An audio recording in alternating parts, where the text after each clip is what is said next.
Welcome to this lecture on the development of the ear.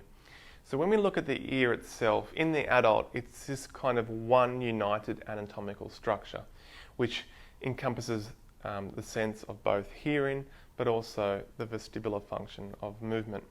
However, in the embryo, it actually comes about in three different areas. That's been the external ear, the middle ear, and the internal ear.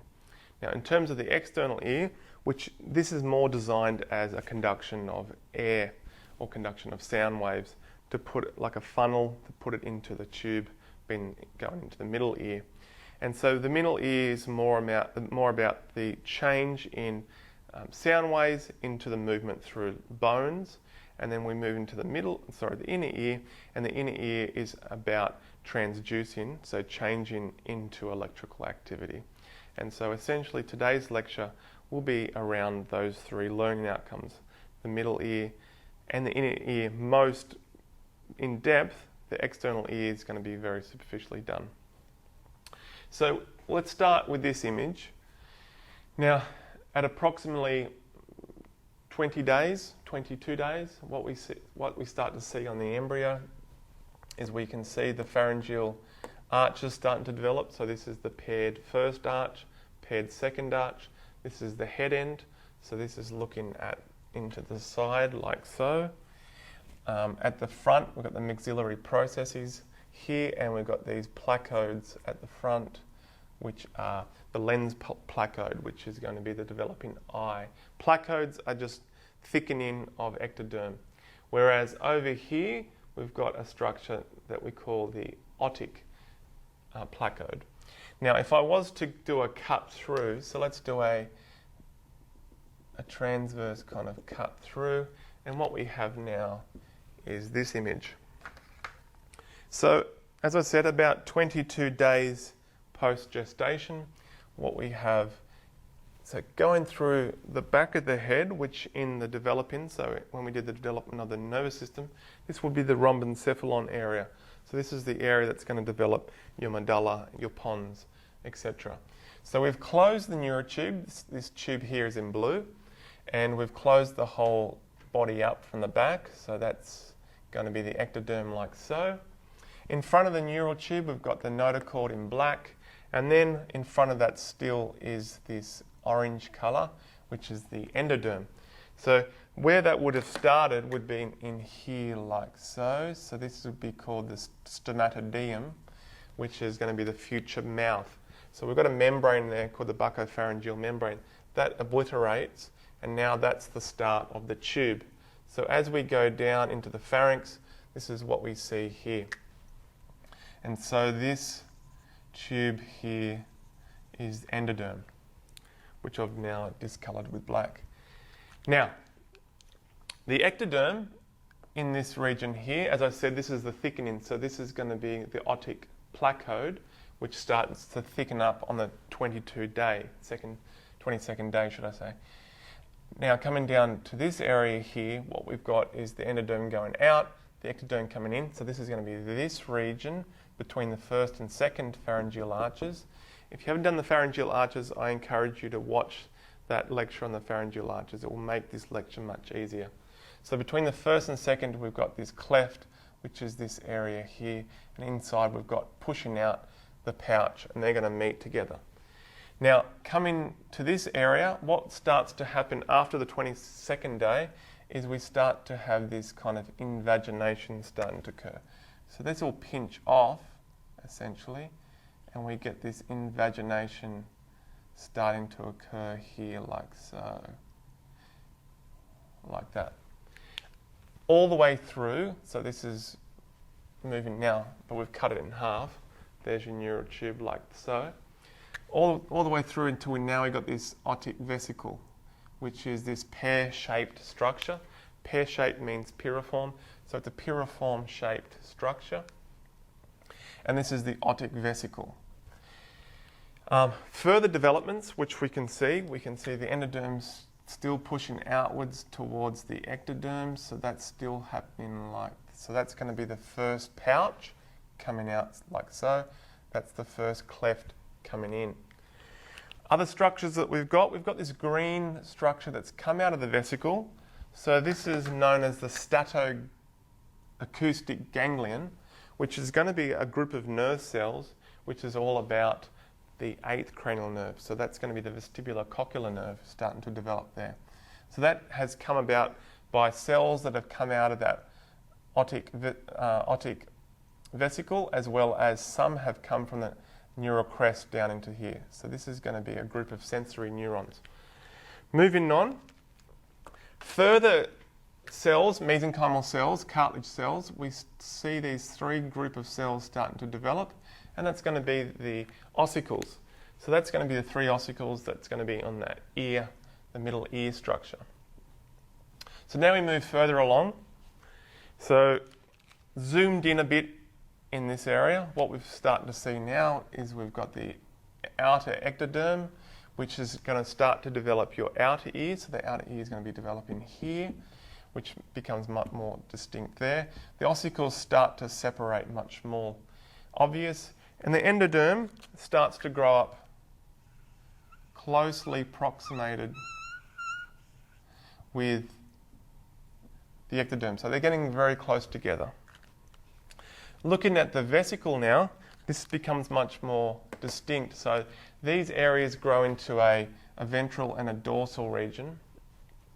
So the ventral region is going to develop kind of in this area. That's going to develop.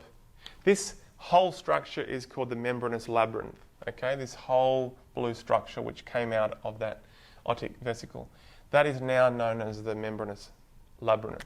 Now, this area, ventral area down here, that's going to give you the developing cochlear duct and the saccule. Okay, whereas more up here is going to be the utricle, the semicircular canals, and the endolymphatic tube. Okay, so that's more about the vestibular system. This is more about the hearing.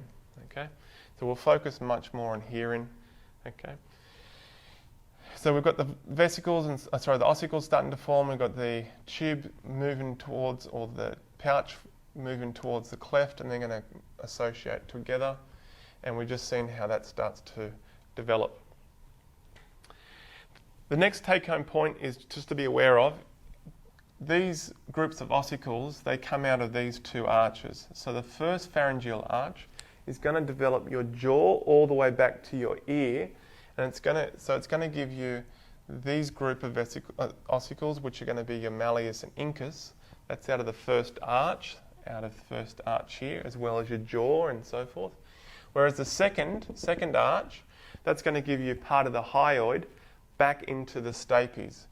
So essentially the take-home point there is the first and second arch will give you your ossicles, but the malleus and incus will come out of the first arch, and the stapes will come out of the second arch, which becomes important to know for nerve involvement. Moving down, we've got the ectoderm becoming more distinct now. So the external ear is starting to develop. I'll just pause there for a second on the external ear. The external ear forms from essentially 6 mesenchymal kind of swellings that kind of move around the outer external acoustic meatus. So there's kind of 6 swellings around that, and they will kind of just continue to grow and give you the main anatomical structure of your ear, that being the tragus and the antitragus, the lobule, the conchae, the helix, the antihelix. So that comes from those 6 structures, those 6 mesenchymal structures. So that's about as far as I'll go with that. The rest will just focus on the middle and the inner ear.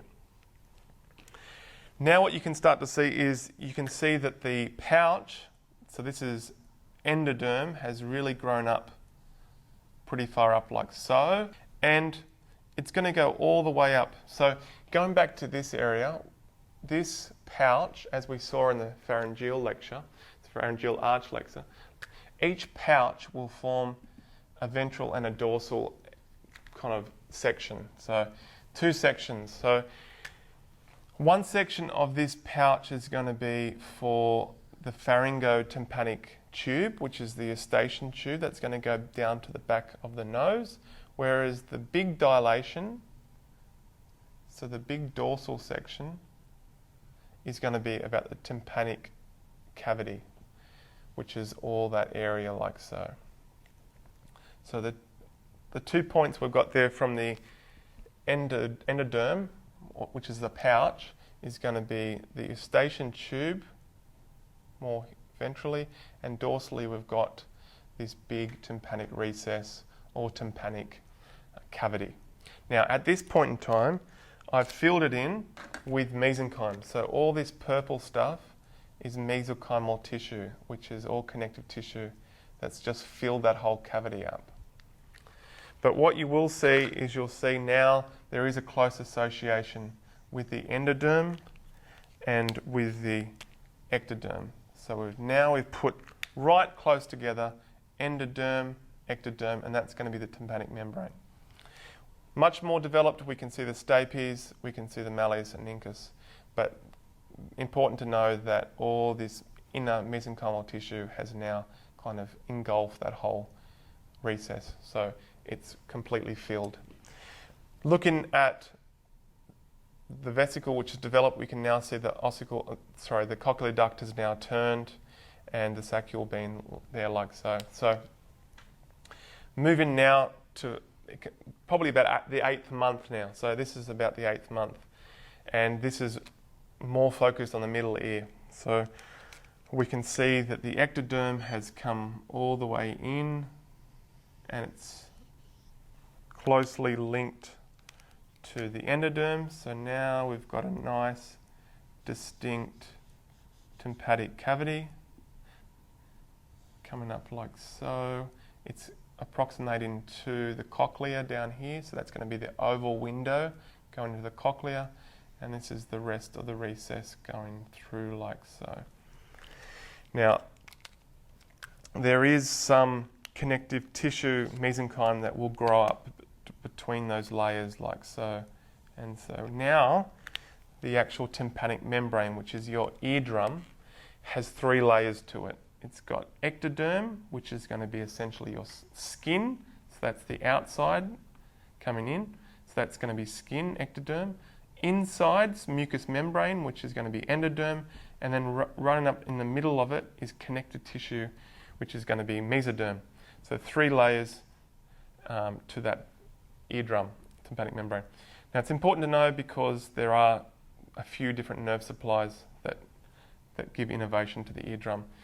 Probably most accurately you would say that because you've come from the first the first cleft, you've got the mandibular branch of the trigeminal nerve, so you will definitely have mandibular branches that will supply sensory information to that.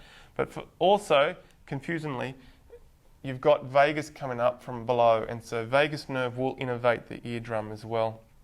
And so that can cause, as I said in the pharyngeal arch lecture, if you were to put an ear cleaner down here like that and touch the tympanic membrane, it may irritate the vagus nerve, and that could cause a person to cough or even want to vomit, and because that's the vagus innervation. And sometimes elderly people who have hearing aids, that can cause an irritation of the vagus nerve and cause a drop in blood pressure or maybe bradycardia.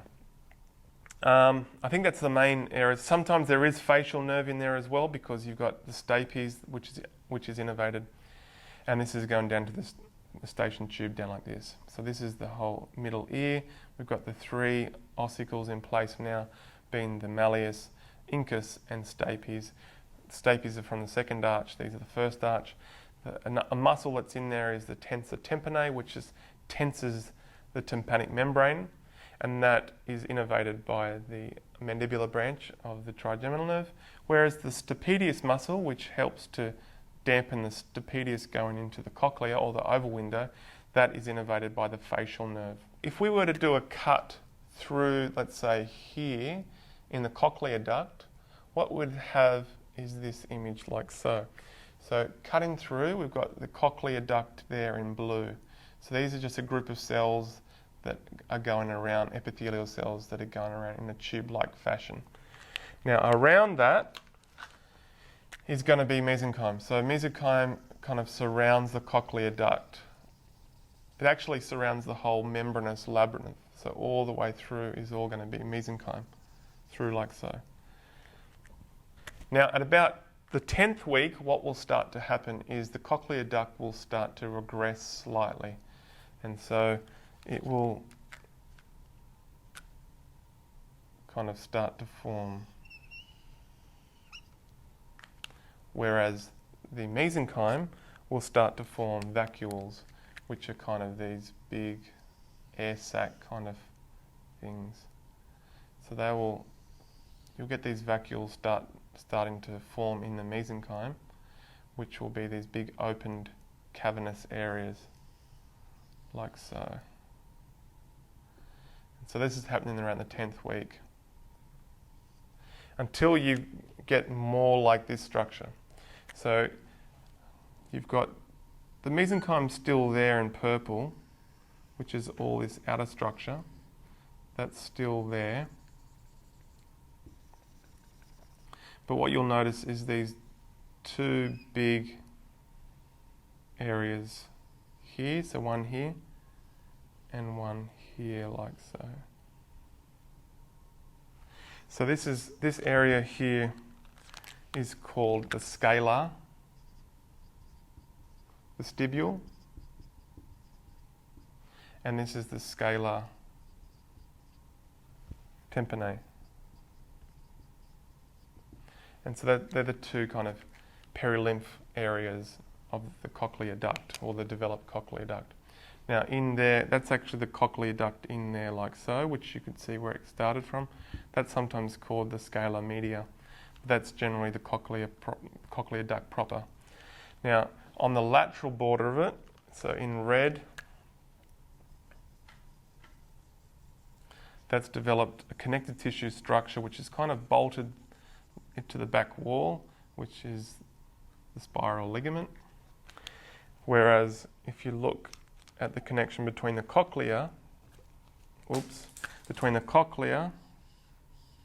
duct and the scalar vestibule, this is what we call the vestibular membrane, whereas between the scalar tympani and the cochlear duct here, that is the basilar membrane. All right? So that's the main boundaries of this, and this structure is happening all the way through the cochlea, this same kind of structural histological structure. Now, zooming in on this region here, what we've got is these group of epithelial cells, and they form two ridges. There's an outer ridge here, a group of cells here, and a group of cells in here. They're the inner ridge and the outer ridge. The inner ridge becomes fairly well associated with that basilar, but it also has this kind of springboard membrane that comes off like so, and that's called the tectorial membrane, whereas these outer ridge cells form into kind of three layers, and so you have an intimate layer at the bottom, but on the outer two layers you've got these ciliar hair cells, and so when you have the movement going through the ossicles into the lymph, that's going to cause these vibrations or movement of the tectorial membrane onto the hair cells, and those hair cells will then generate electrical impulses which will go down into this region, okay, which is now the spiral ganglion, which is taking nerve cells into essentially the acoustic area of the vestibular cochlear nerve. So that's going to be the nerve taking it out, which eventuated from there. So that's really the main area. You can go into a lot more depth here, but I'm going to just leave it at that. But essentially that is the inner histology of the inner ear in the cochlear duct. And so essentially what we've done is we've had a look at how we've created the inner ear and the middle ear, less to degree the external ear, but hopefully through that development you've got a much better understanding of how the anatomy of the ear is the way it is.